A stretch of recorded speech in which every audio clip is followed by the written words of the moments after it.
So'nggi paytlarda ijtimoiy tarmoqlarda yo'l harakati qoidalariga zid bo'lgan holatlar aks etgan videolar tobora ko'payib bormoqda. Ayrim haydovchilar tomonidan sodir etilayotgan bunday mas'uliyatsiz xatti-harakatlar jamoatchilikda haqli e'tirozlarga sabab bo'lmoqda. Yo'l harakati xavfsizligiga jiddiy tahdid solmoqda. Navbatdagi shunday holatlardan biri Qashqadaryo viloyati Qarshi shahrida qayd etildi.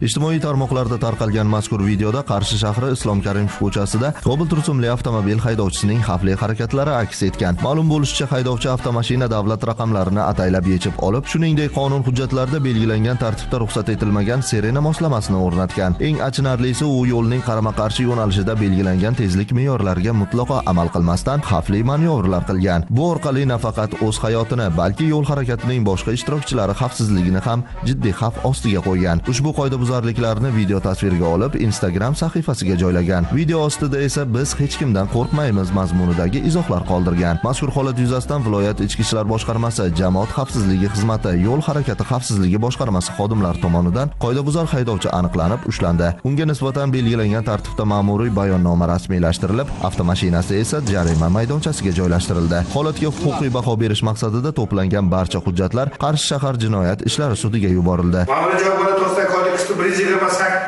Qrim 10-moddasi bilan 1 yil muddatga barcha to'rtak transportlarni boshqarish huquqidan mahrum qilgan holda vazifa hisoblash miqdorini 10 barobar miqdor, ya'ni 4.120.000 so'm jarima jazosi belgilangan.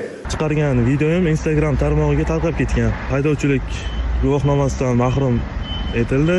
U ishlarni qaytarmaslikni tavsiya qilaman. Qilgan ishimizni tushunamiz, tushuntirishni hammasini.